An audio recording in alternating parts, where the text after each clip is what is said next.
Jesus Love Today.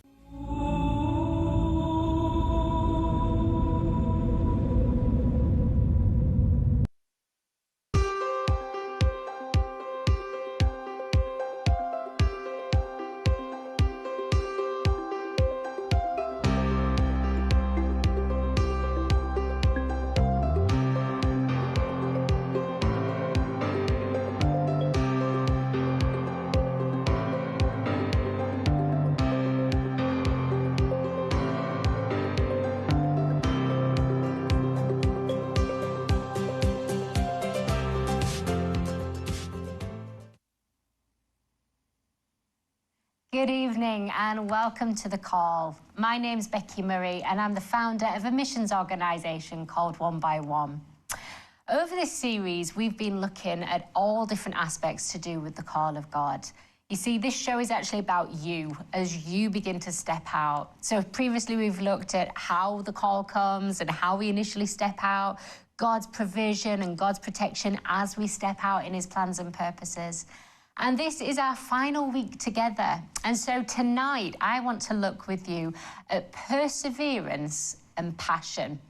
You see, the truth is, as we step out and follow God's plan for our life, curveballs will come our way. Life has the incredible ability to throw challenges our way. And at those times, it's so tempting to just quit. Things are difficult, things are too hard, it's not convenient, and it's so tempting to lay down the plans and purposes and pursue a life that seems much more simple and far easier. But I want to encourage you this evening to really step out, because the call that God has got for your life is incredible. But it is going to take both perseverance and passion after him. I believe that out of intimacy flows great fruitfulness. And so if you truly want to fulfill the whole call that God has got over your life, the key is really intimacy with Jesus Christ. I've had seasons and times in my life where things have become quite challenging. I remember my first ever missions trip to Africa. I went out to Mozambique to a mission school. I'd never been in Africa before, but I knew that God had got a call over my life. And even as a tiny little girl, I used to tell my mom, I'm going to be a missionary in Africa, literally as a 3- and 4-year-old. But finally, I came to Mozambique, and it was my first time in Africa in 2005. And my time there was incredible. It was a season where God just wooed my heart in the most beautiful of ways. I fell madly in love with Jesus Christ. And the truth is, when you fall in love with him, everything else begins to flow anyway. When we put the first commandment first, to love God with all our hearts, with all our souls, and with all our minds, when we put that first, it's then easier to follow the second commandment, which is to love our neighbour well. And so I fell madly in love with Jesus. It was incredible 3 months in Mozambique. However, there was one incident which happened, which, if I'm honest, almost stopped the call of God in my life before it even began. I almost thought my dreams were over before we'd even started. I was out this particular day. We was there for a mission school, but I got a day off. And I remember going to the beach, and obviously being a British girl, sunshine and beach, come on, what better way to spend your day off? And I was strolling along the beach, and it was a deserted beach. And I remember just looking at all the starfish on the ocean floor. And all of a sudden, a man approached me and attacked me. And I felt violated, I felt vulnerable. And if I'm honest, I was absolutely petrified in that moment. I managed to run for help. I managed to make it to a little cafe and sought help. But if I'm honest, a moment like that, being sexually assaulted that day, almost stopped me from pursuing the call of God. It was too hard, it was too difficult, and if I'm honest, it was too scary. But that's where your passion for Jesus has to come through. Without your passion for Jesus, you won't have the perseverance for when the challenges come.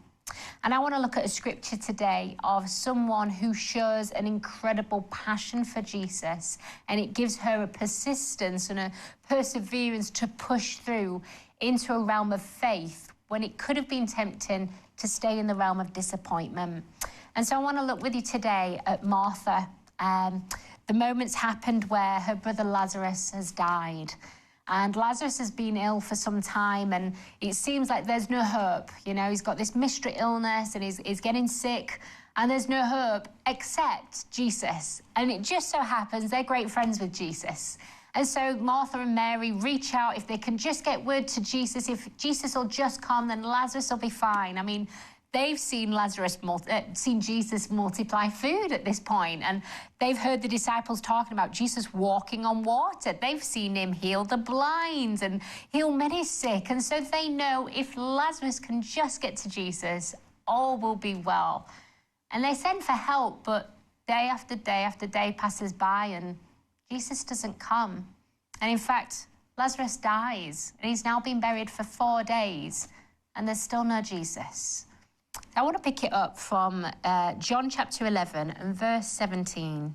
It says this: "So when Jesus came, he found that he," this is Lazarus, "had already been in the tomb for 4 days. Now Bethany was near Jerusalem, only about 2 miles away. And many of the Jews had joined around the women, both Martha and Mary, to comfort them concerning their brother. Now Martha, as soon as she heard that Jesus was coming, went out to meet him, but Mary was sitting in the house. Now Martha said to Jesus, 'Lord, had you been here, my brother would not have died. But even now, I know that whatever you ask of God, God will give you.' Verse 21 says this: 'If you had been here, my brother would not have died.' You can hear the disappointment in Martha's tone as she rushes to Jesus, and the very first words that she greets him with were, 'If you'd have just been here.' I don't know about you, but sometimes we go through seasons where you just think, 'God, where are you? What's going on? It shouldn't have gone this way, Jesus.' Or, 'Jesus, it looks like you're too late to the scenario. Where were you when we needed you 4 days ago? Where were you when we reached out and said Lazarus were ill? Where were you?' And you can almost hear, it's almost a sense of disappointment, maybe even a sense of betrayal. See, they were a friend of Jesus. Jesus had come and eaten in their home, and they were friends, and yet he'd reached out and healed the sick who he'd never even met before, people who had passed in the street, and suddenly he'd healed them, and yet their own friend Lazarus, he didn't come. And you can hear the disappointment in her voice. 'Jesus, if you'd have just been here.' And she's got this moment where she can camp in disappointment. See, genuine disappointments hit as her brother's died, and he's not just dead, he's now dead and buried. You ever had a dream and you think, this is just impossible. My dream now feels like it's died. And in fact, it's not just dead, it's dead and buried. I mean, this scenario is now impossible to move forward. And we have a choice. We can choose to camp in the realm of disappointment because things didn't turn out how we thought they should go, didn't turn out how we prayed it should go. But Martha does something remarkable. Immediately following those words of disappointment of "if he'd have just been here, he wouldn't have died," immediately the very next verse says this: "But even now, anything that you ask of the Father, he'll do." Martha suddenly moves from disappointment into faith. And that's the choice for me and you. We can choose to camp in areas of disappointment when we're walking in the call and the plans and purposes of God, and suddenly a curveball hits us and it seems to knock us off track, or at least appearingly knock us off track. We can choose to camp in disappointment. We can have a pity party. We can say, "Oh, woe is me," and feel all sorry for ourselves because it's just not turned out how we prayed it to go and how we predicted it to go. Or, just like Martha, we can choose to move over to the camp of faith and say, "But even now, yes, life's not gone how I thought it would go, but even now, I know that anything you ask of the Father, he'll do." And the truth is, when we are passionately in love with Jesus, that becomes our be-all and end-all. It doesn't matter what our circumstances say. It doesn't matter what curveballs are thrown our way or what disappointments we encounter on the way.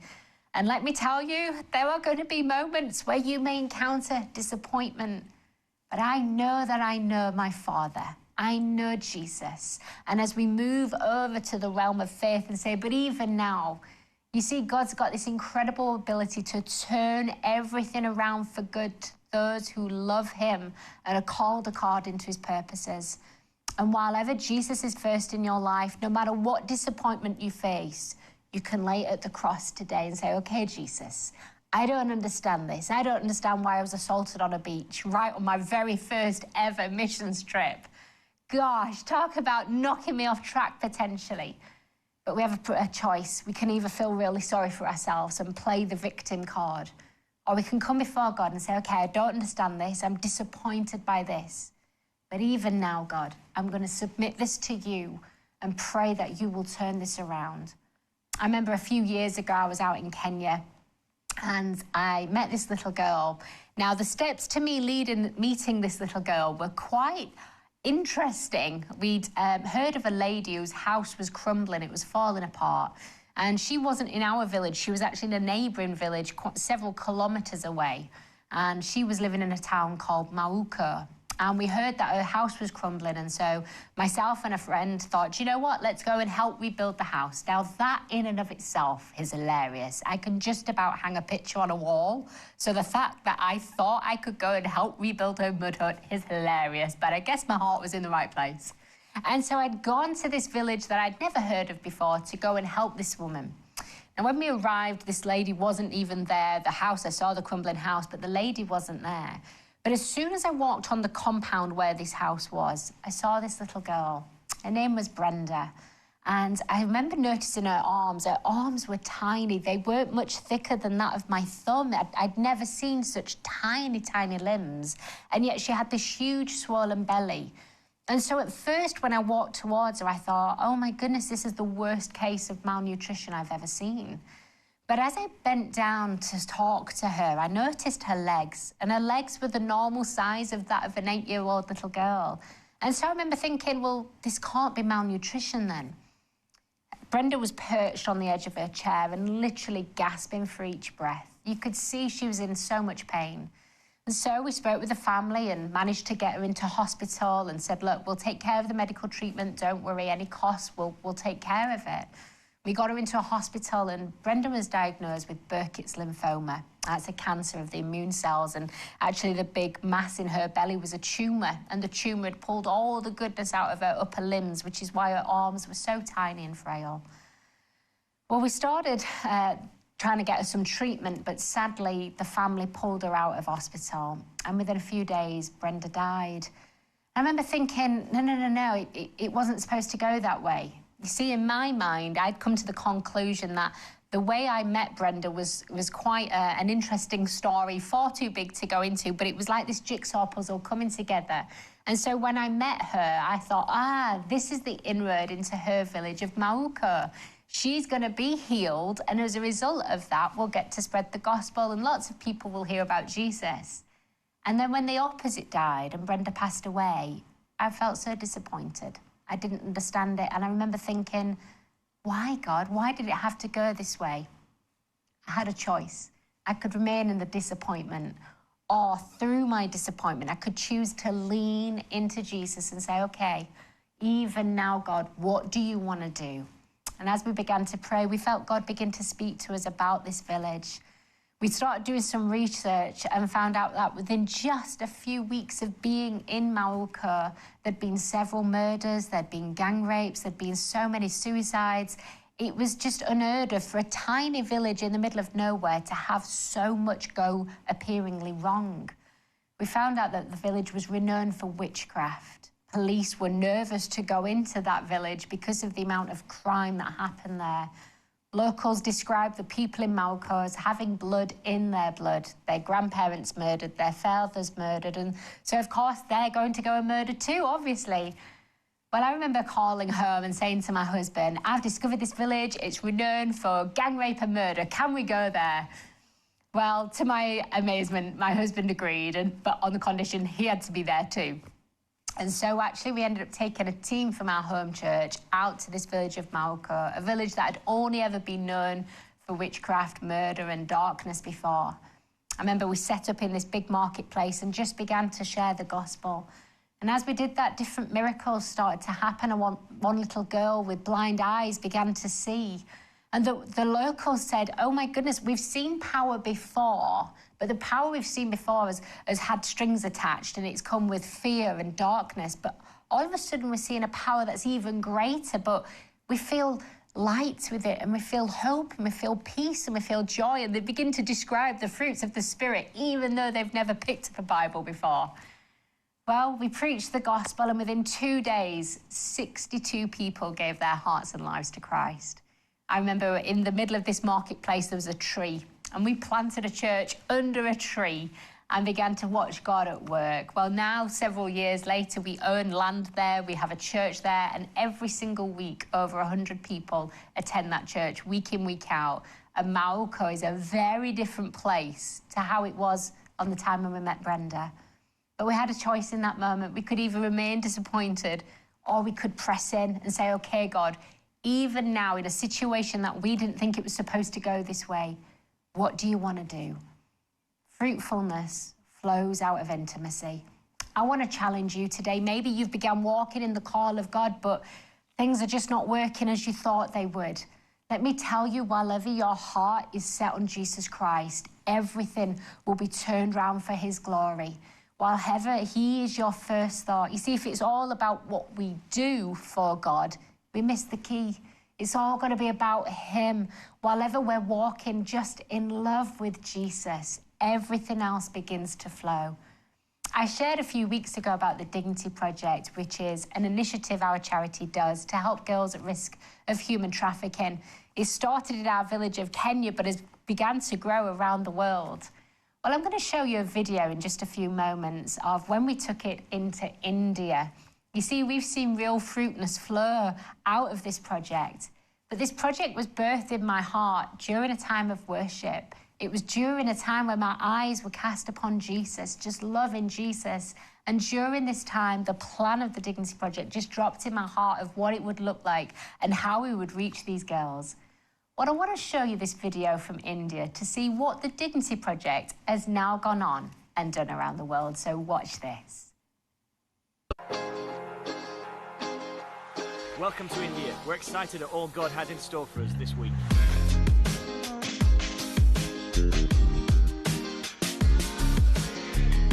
We've got a team here from the UK and America and a jam-packed schedule. So today we're in a remote village doing hygiene training with the children. So everything from how to brush their teeth, to what foods to eat, to doing physical exercise. Then we're going to do the nurses station, so we're going to be looking for whether they've got inflamed lymph nodes and whether they're feeling all right and their general health. We're going to be speaking about nutrition today with the children in the school, and we're going to be teaching them how important it is to drink water, to eat their protein, to have fruits and vegetables, to eat an egg every day. You know, I went into nursing to do this kind of thing, to be able to have a transferable skill to just spread across wherever you go. And so for me, my heart's just bursting. I'm like, come on, I'm in my zone, I'm ready. And we've also been able to reach some girls with some of the Dignity Project teaching, so going over menstruation, the female body, reproductive health, but also human trafficking, how to stay safe, and also speaking up about sexual abuse and creating a safe space surrounding the girl. Well, what has started as being to our trip in India. We've been in slums, we've been in remote villages where children live in absolute poverty. Some of them spend their entire days in garbage dumps. But we're here today because of the Dignity Project. And tomorrow we're going to be reaching thousands of girls. We're getting ready, we're packing bags, we're getting the stage ready, and we're going to make sure that every girl leaves this field tomorrow with dignity and the love of Jesus Christ.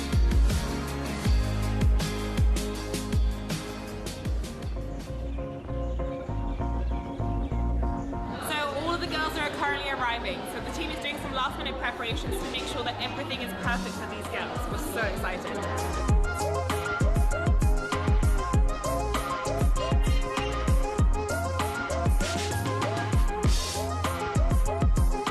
My heart is that at the end of today, every single one of you will walk out of this place clothed in strength and dignity. Today I have learned about how we can protect ourselves and how can be aware of our human trafficking. We're delighted to announce that we reached more than 4,000 girls. That's our largest ever Dignity Day to date. It really helps us because our goal is to reach 20,000 before the end of 2020, and now with this it puts us at just over 14,000 girls. So we want to thank you for your prayers and support this week. It really means the world. As we press on with our vision, maybe you can help us reach more girls with the Dignity Project. We still need people to come on future trips, we still need financial support, and of course we need prayer. So check out onebyone.net and you can get involved.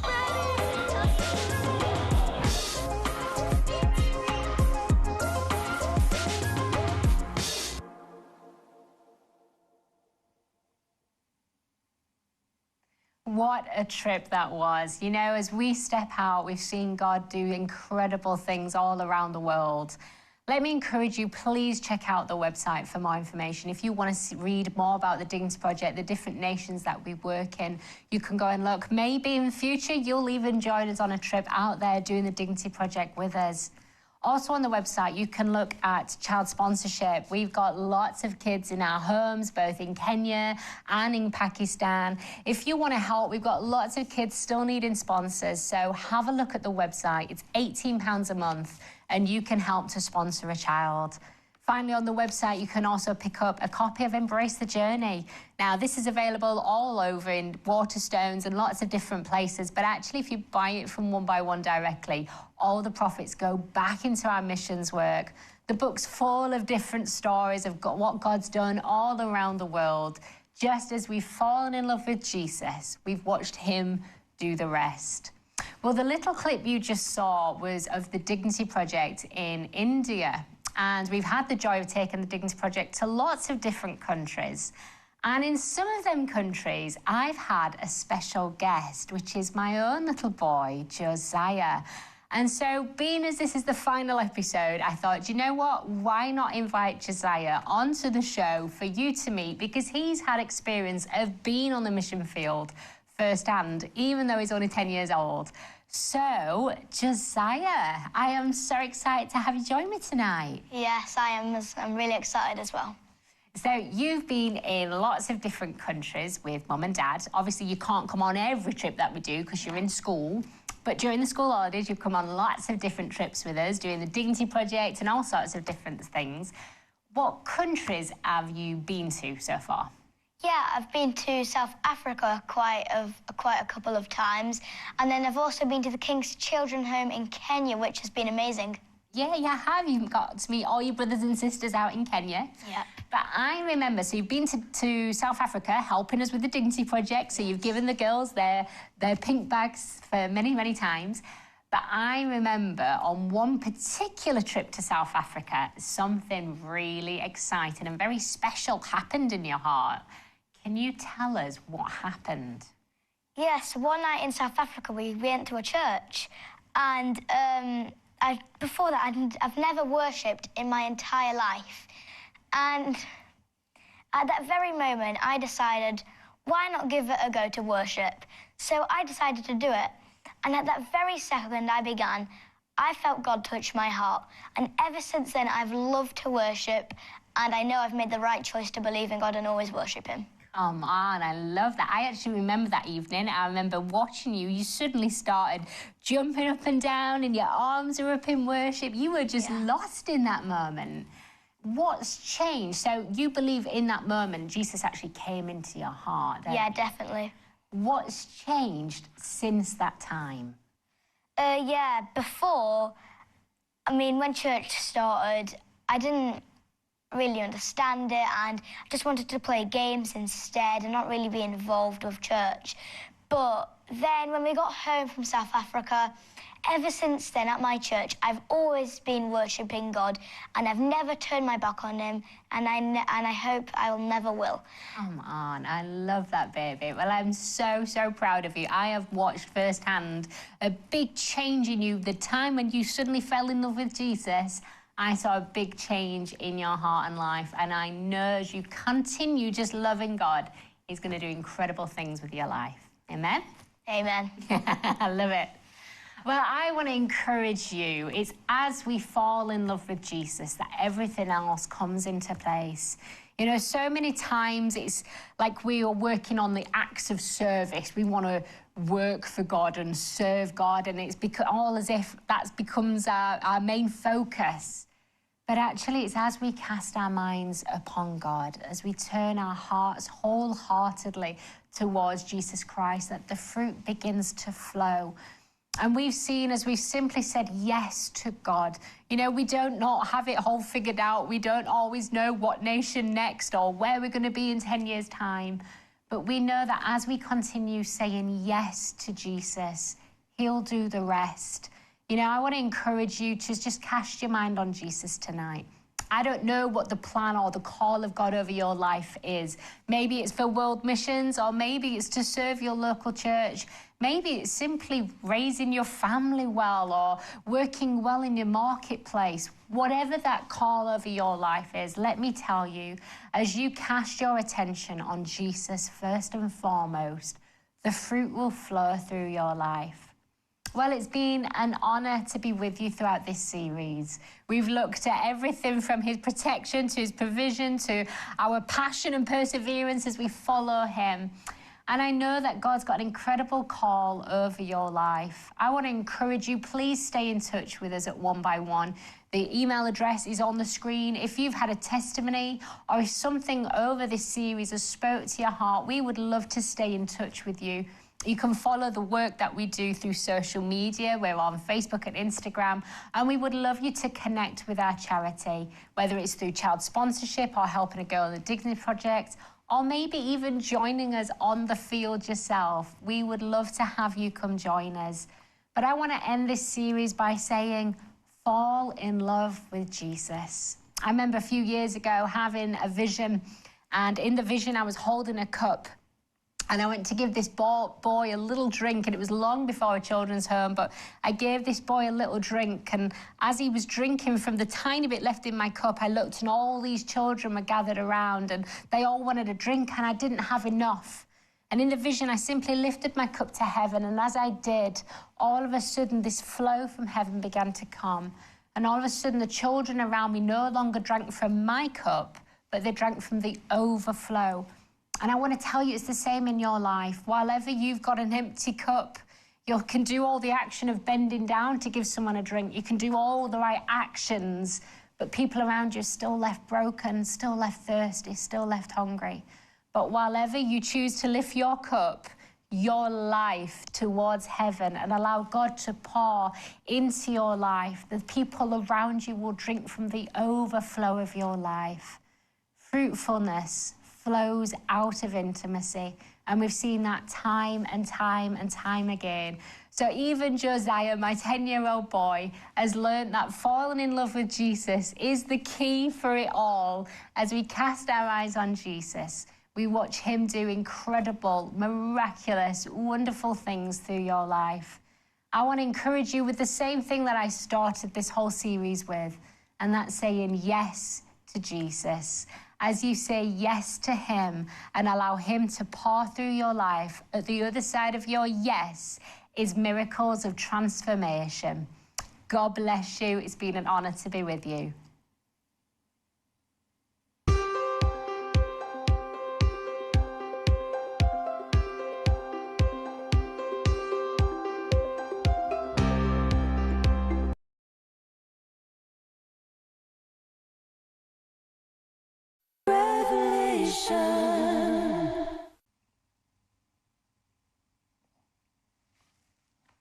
Hi there, my name's Ben Conway, and I would like to invite you to our annual summer family conference. We're going to have great praise and worship with Chris and Vaughn. We've got some great guest speakers coming over, and it's in Dartford, and it's going to be for 4 days in August, and you should go to tree.church/healthenations, find all about it, register, and we would love to see you there. We're going to see healings, we're going to see miracles, we're going to see the kingdom of God advanced. That's at tree.church/healthenations. We would love to see you there. I don't think you'll ever be the same again after these 4 days of glory. So get yourself registered, pray about it, and we would love to see you at our conference, Heal the Nations, this year. Thank you.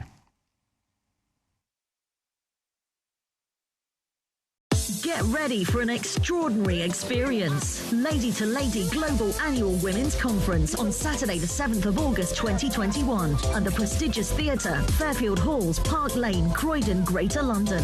Time is 12 p.m. Door opens at 11 a.m. Theme, It is Finished. For free registration, visit our website, ladytoladyglobal.org, or call us on 0203 983 9394, or at the door. It is our time of visitation. See you there.